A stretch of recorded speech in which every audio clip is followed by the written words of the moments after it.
Okay.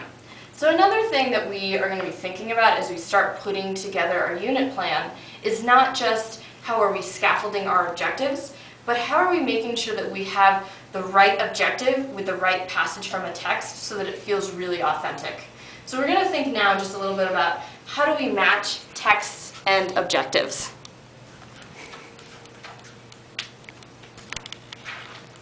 So let's find out.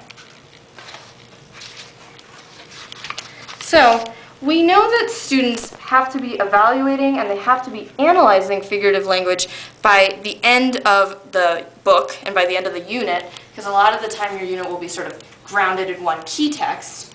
But obviously that's not where we're going to begin. And we always have the ELA framework as a guide to go back to help us be like pulling out meaning. So as a reader and as a teacher, because like to be a good English teacher, you have to always be thinking of yourself as a reader as well.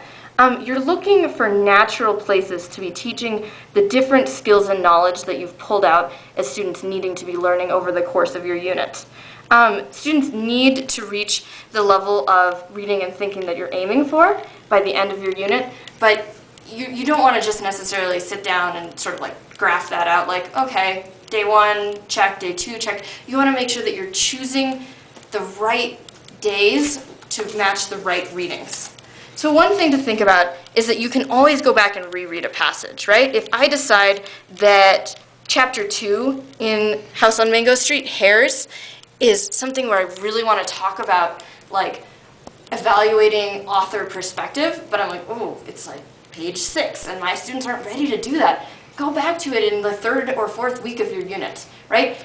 We want to teach our students to see reading as something that you don't just do for plot, but you do for like this higher level of making meaning, and that means that we read like 2, 3, 4, 5, 6 times. And it's great. It's wonderful. It's like what makes this such a fantastic job. Okay, so time for a little bit of modeling here. The house on Mango Street. Okay. We didn't always live on Mango Street. Before that, we lived on Loomis on the 3rd floor, and before that, we lived on Keeler. Before Keeler, it was Paulina, and before that, I can't remember. But what I remember most is moving a lot. Each time, it seemed there'd be one more of us. By the time we got to Mango Street, we were 6. Mama, Papa, Carlos, Kiki, my sister Nenny, and me. The house on Mango Street is ours, and we don't have to pay rent to anybody, or share the yard with people downstairs, or be careful not to make too much noise. And there isn't a landlord banging on the ceiling with a broom. But even so, it's not the house we thought we'd get. We had to leave the flat on Loomis quick. The water pipes broke and the landlord wouldn't fix them because the house was too old. We had to leave fast. We were using the washroom next door and carrying water over in empty milk gallons. That's why Mama and Papa looked for a house, and that's why we moved into the house on Mango Street, far away, on the other side of town. They always told us that one day we would move into a house, a real house that would be ours for always so we wouldn't have to move each year. And our house would have running water and pipes that worked, and inside it would have real stairs, not hallway stairs, but stairs inside like the houses on TV. And we'd have a basement, and at least 3 washrooms, so when we took a bath we wouldn't have to tell everybody. Our house would be white with trees around it, a great big yard, and grass growing without a fence. This was the house Papa talked about when he held a lottery ticket, and this was the house Mama dreamed up in the stories she told us before we went to bed. But the house on Mango Street is not the way they told it at all. It's small and red with tight steps in front, and windows so small you'd think they were holding their breath. Bricks are crumbling in places, and the front door is so swollen you have to push to get in.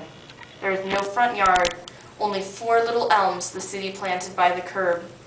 Our back is a small garage for the car we don't own yet, and a small yard that looks smaller between the 2 buildings on either side. There are stairs in our house, but they're ordinary hallway stairs, and the house has only 1 washroom. Everybody has to share a bedroom. Mama and Papa, Carlos and Kiki, me and Nenny. So as I'm reading this, here's some of the things that I'm noticing. First, There's some really interesting sentence lengths in here. There's run-on sentences, there's fragment sentences, and there's regular sentences. There's also personification, right? This one line. It's small and red with tight steps in front, and windows so small you'd think they were holding their breath. Fantastic personification. Like that, just I love that line.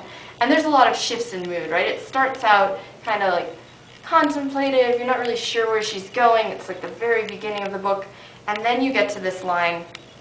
But even so, it's not the house we thought we'd get, and it just like lurches down. Your heart drops when you read that, which is clearly something that I think, if we go back to the ELA framework, the author is like trying to create that meaning, and she's doing it with all these different ways.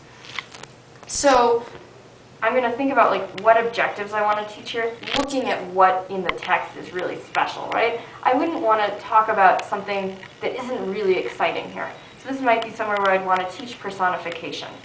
But I'm not maybe ready to teach personification yet, because it is, after all, the first page of the book, probably the first day or two of my unit. So I might come back later and teach personification here. But knowing that we need to work our way up, I think that one possible objective here would be like students will be able to identify mood and shifts in mood. And that is just like identify level in terms of when we think about the verb, but it's setting our students up to be ready to start evaluating and analyzing mood and all like the little nitty-gritty ways that mood is built by an author. So this would open us up to discussing narration, to discussing the author's purpose, to discussing themes, and to figurative language as we continue.